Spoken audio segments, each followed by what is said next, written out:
À la une dans le monde et on va s'intéresser au Royaume-Uni ce matin et on va poser la question à notre invité de savoir quel est le rôle que jouent les Royaumes-Uni ou le Royaume-Uni dans ce conflit.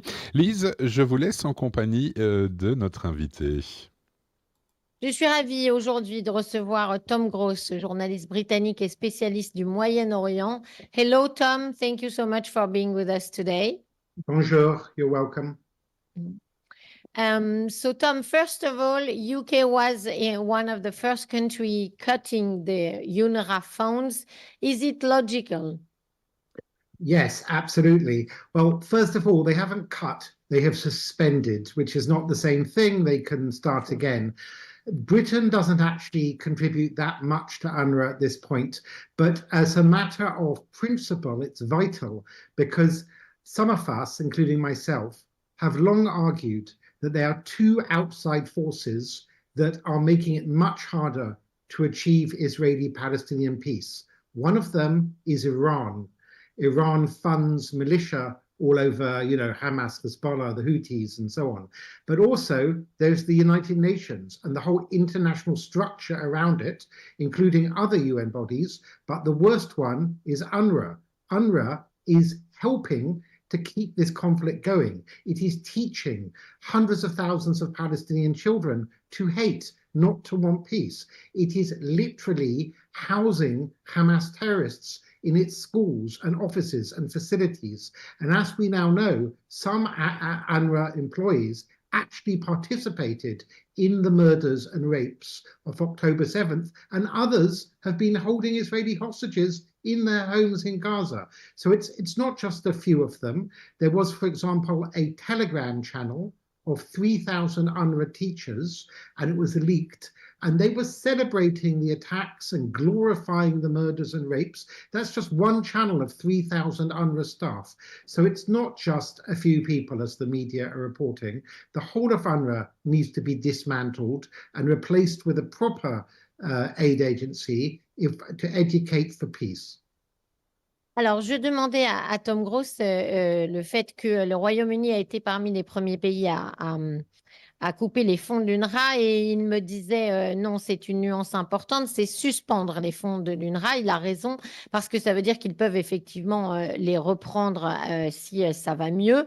En tout cas, ce qui est sûr, c'est que le Royaume-Uni ne contribue pas de manière importante en fait à l'UNRWA, mais ça a une importance absolument symbolique qui est énorme car l'UNRWA est véritablement partie du problème. Il y a deux choses qu'il faut absolument condamner. C'est l'Iran d'un côté qui subventionne les milices, comme on le sait, et de l'autre, il y a l'ONU avec un certain nombre de structures et d'agences, dont la pire, selon Tom Gross, est l'UNRWA.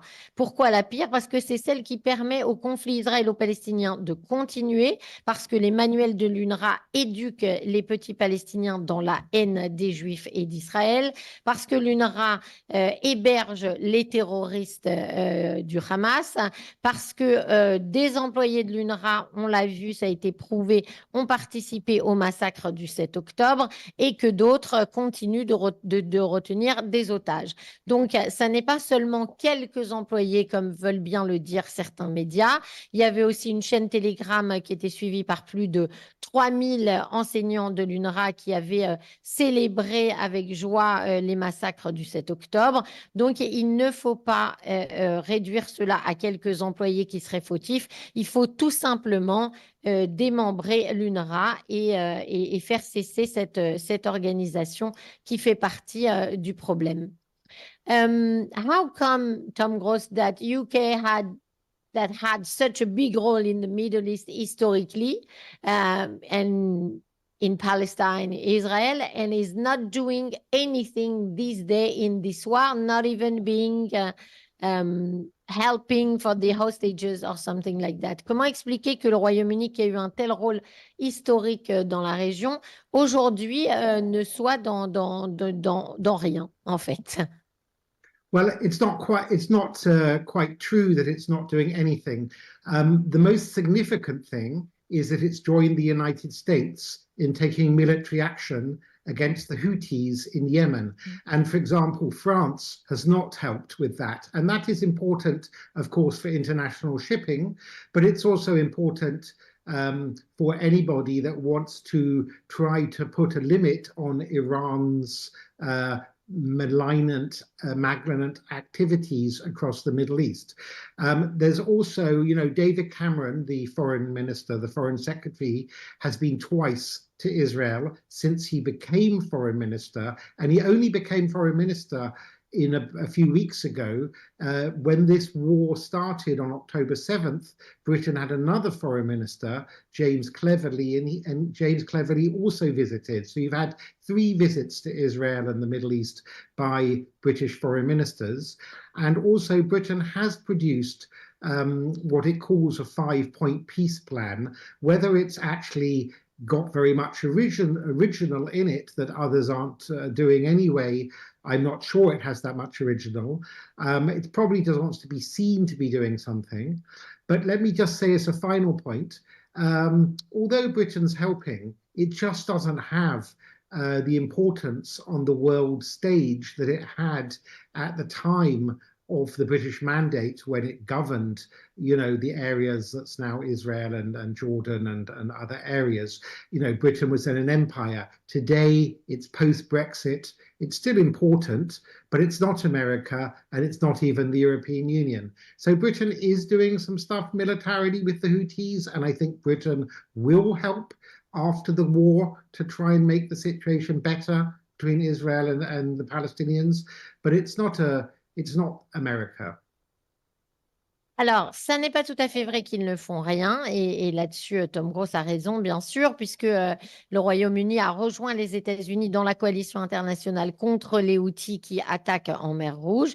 Et bien sûr, c'est important pour la navigation internationale, mais surtout, c'est important pour stopper l'Iran et son vœu de faire des activités terroristes au Moyen-Orient. Par ailleurs, David Cameron, le nouveau ministre des Affaires étrangères britannique, est déjà venu 2 fois en Israël, et même son prédécesseur, James Cleverly, était lui-même venu. Il est venu donc, Cameron, alors qu'il venait tout juste d'être nommé ministre, donc ça en dit long sur l'importance que ça a pour le Royaume-Uni. Et également, le Royaume-Uni a prévu un plan en 5 points qui n'est sans doute pas très original, mais qui tout de même existe. Et il faut bien comprendre que le Royaume-Uni n'est pas dans le même état que lorsque on parlait du mandat de la Palestine de l'époque, puisque à l'époque, il s'agissait de l'Empire britannique, et aujourd'hui, on est dans une époque post-Brexit où le Royaume-Uni est nettement moins important sur la scène internationale. Ça n'est pas les États-Unis, ça n'est même pas l'Europe, mais sans doute que le Royaume-Uni aidera également après la guerre pour faire un effort. Thank you very much, Tom Gross, for having been with us today on Great Britain in the Middle East. Journaliste britannique et spécialiste du Moyen-Orient. Merci beaucoup. Bonne journée à vous. Okay. Bonne journée.